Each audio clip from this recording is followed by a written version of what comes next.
সুপ্রভাত আমার ছাত্রছাত্রী আর্টস ম্যাগনেট বিশ্বজিৎ চ্যানেলে তোমাদের স্বাগতম। তো প্রিয় ছাত্রছাত্রী, তোমাদের ক্লাস 10-এর প্রিপারেশান সবাই নিচ্ছ, কারণ জীবনের সবচেয়ে প্রথম বড় পরীক্ষা হচ্ছে মাধ্যমিক পরীক্ষা। তো সবাই আশা করি একদম জোর কদমে লেগে পড়েছ। তো তোমরা হয়তো পড়ে ফেলেছো যে সামনে যে কবিতাটা আছে তোমাদের, যে আই আরও বেঁধে বেঁধে থাকে, এই কবিতাটা। তো এই কবিতাটা জানি না কেমনভাবে পড়েছো। তো আজকে তোমাদেরকে আমি এটা বিষয়বস্তু সহ বিশ্লেষণ করে বোঝাবো। ভিডিওটা লাস্ট পর্যন্ত দেখবে, আর তোমরা দেখো ভালো করে, আর আশা করি ভালো লাগবে, বুঝতে পারবে। পরীক্ষা দিতে যাওয়ার আগে পর্যন্ত তোমাদের কিন্তু কোনো প্রবলেম হবে না। তো এখানে কবিতা হচ্ছে আই আরও বেঁধে বেঁধে থাকি। এখানে তোমরা আই আরও বেঁধে বেঁধে থাকি বলতে, কিন্তু যে বেঁধে বেঁধে থাকি মানে একটা মানে দড়ি দিয়ে বেঁধে নিলাম একজনের সাথে একজন আর একজনের সাথে একজন, এটা নয়। কিন্তু আই আরও বেঁধে বেঁধে থাকি কবিতার অর্থ হলো যে একতাই আমাদের পরম বল। একতা, যে ইউনিটি, এই ইউনিটিভাবে থাকতে কিন্তু বলা হয়েছে আমাদের আলোচ্য কবিতায়।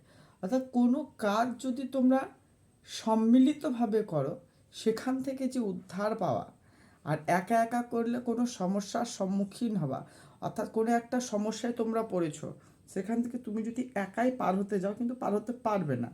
যদিও পার হও, প্রচণ্ড একটা সমস্যার মধ্য দিয়ে, সমস্যার উপর সমস্যা, তার মধ্য দিয়ে পার হবে। কিন্তু তুমি যদি সবাই মিলে একসাথে কাজ করো, সেক্ষেত্রে কিন্তু তোমাদের সেই অসুবিধাটা কিন্তু হবে না।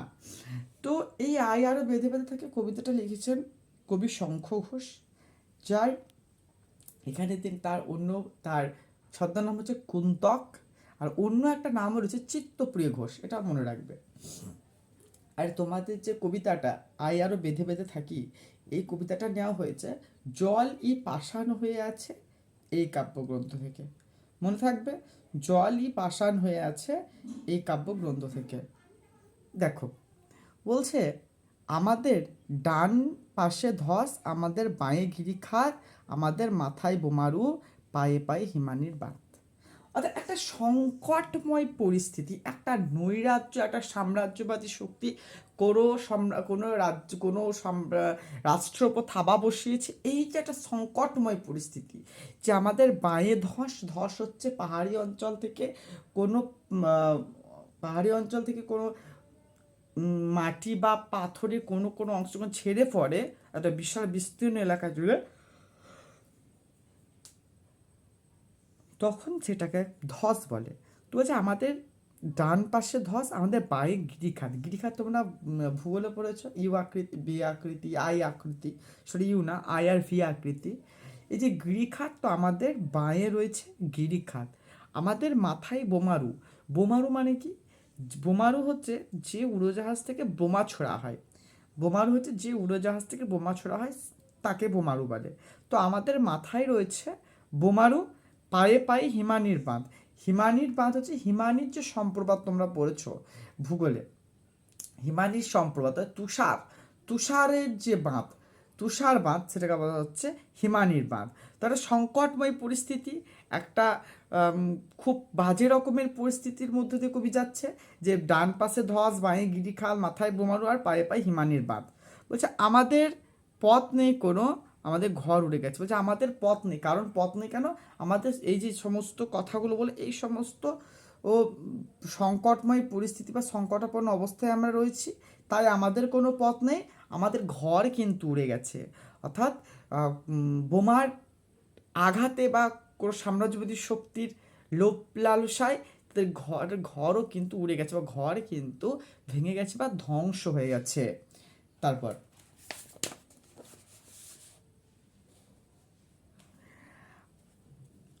আমাদের শিশুদের সব ছড়ানো রয়েছে কাছে দূরে।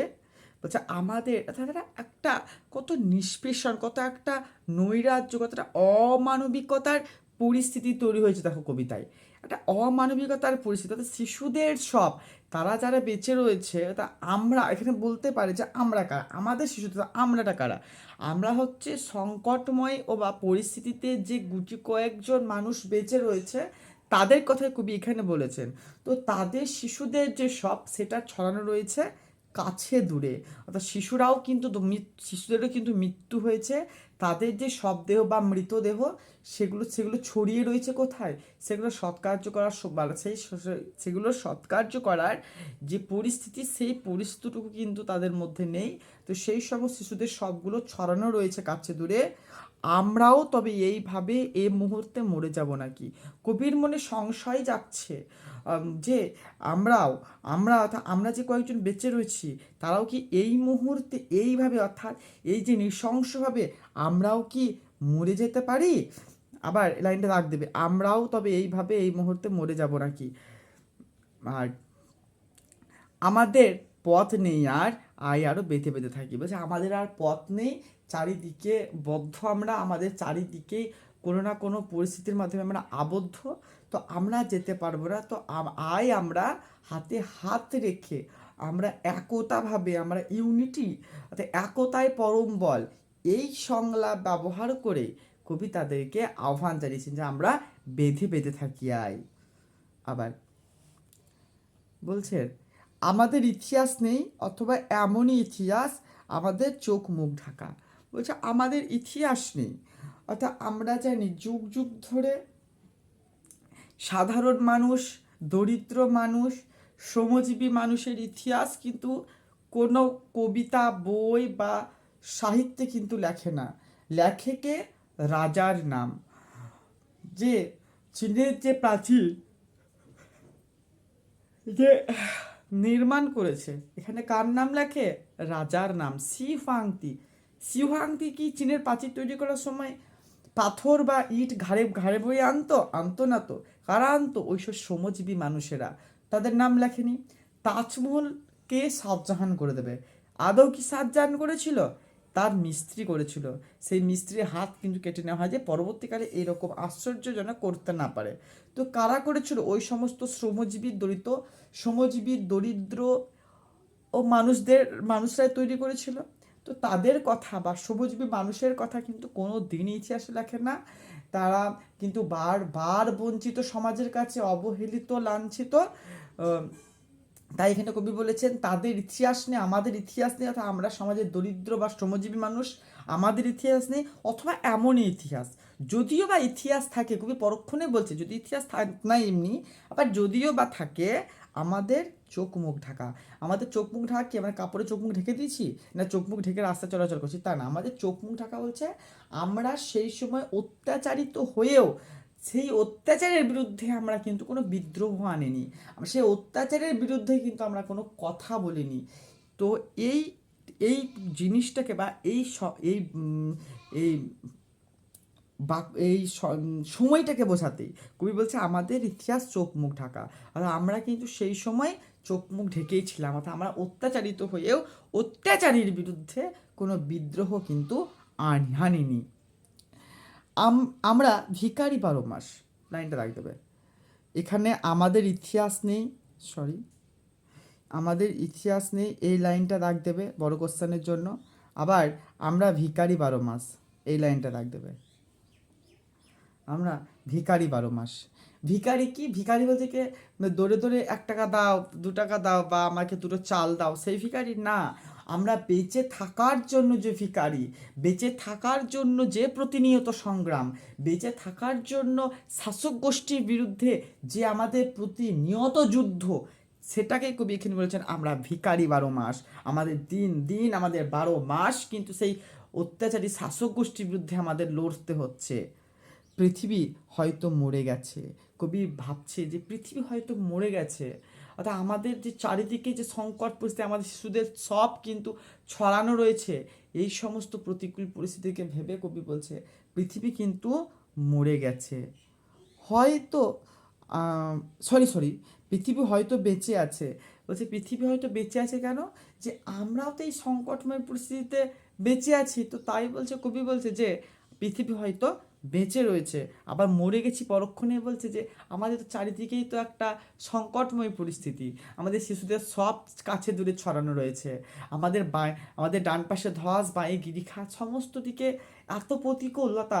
তো সেই সমস্তকে কিছুকে ভাবতে গিয়ে কবি বলেছেন পৃথিবী হয়তো মরে গেছে, আমাদের কথা কে বা জানে, আমরা ফিরেছি দৌড়ে দৌড়ে। বলছে আমাদের কথা, আমাদের খবর, আমরা যে গুটি কয়েক মানুষ রয়েছে, আমরা যে দরিদ্র, আমাদের কথা কেউ রাখে না। আমরা এই প্রতিনিয়ত সংগ্রাম করার জন্য আমরা দৌড়ে দৌড়ে বা দাঁড়ে দাঁড়ে বা দুয়ারে দুয়ারে কিন্তু ফিরছি। কিছুই কোথাও যদি নেই, তবু তো কজন আছি বাকি। অর্থাৎ কবি এবার হতাশা, নিরাশা, অন্ধকার, এই সমস্ত দিকটাকে কিন্তু বিসর্জন দিয়েছে। অর্থাৎ আমরা প্রথম দিকে লাইনগুলোতে পড়ে এলাম, এক প্রকার হতাশা কিন্তু গ্রাস করছিল কবির মধ্যে, কিন্তু আস্তে আস্তে কবি কিন্তু হতাশা থেকে আশাবাদে আসছে, অন্ধকার থেকে কিন্তু আলোর দিকে আসছে কবি আমাদের এই সমস্ত লাইনের মধ্যে দিয়ে, যে কোথাও কিছুই কোথাও যদি নেই, তবু তো আমরা আছি কজন, আয় আরও হাতে হাত রেখে আয় আরও বেঁধে বেঁধে থাকি। বলছে যদি কোথাও কিছু নেই, তবু আমরা যে কয়েকজন রয়েছি, তো আমাদের উচিত কি সকলে হাতে হাত দিয়ে আমরা কিন্তু বেঁধে বেঁধে থাকি, অর্থাৎ ইউনিটি বা একতার মধ্যে থাকি, তবেই আমরা এই সমস্ত কিছু প্রতিকূলতাকে জয় করে কিন্তু এগিয়ে যাব। তো ভিডিওটা কেমন লাগলো তোমরা জানাবে, যদি ভালো লেগে থাকে একটা লাইক, কমেন্ট, শেয়ার ও সাবস্ক্রাইব করে দিয়ে চ্যানেলটার পাশে থাকবে। ধন্যবাদ।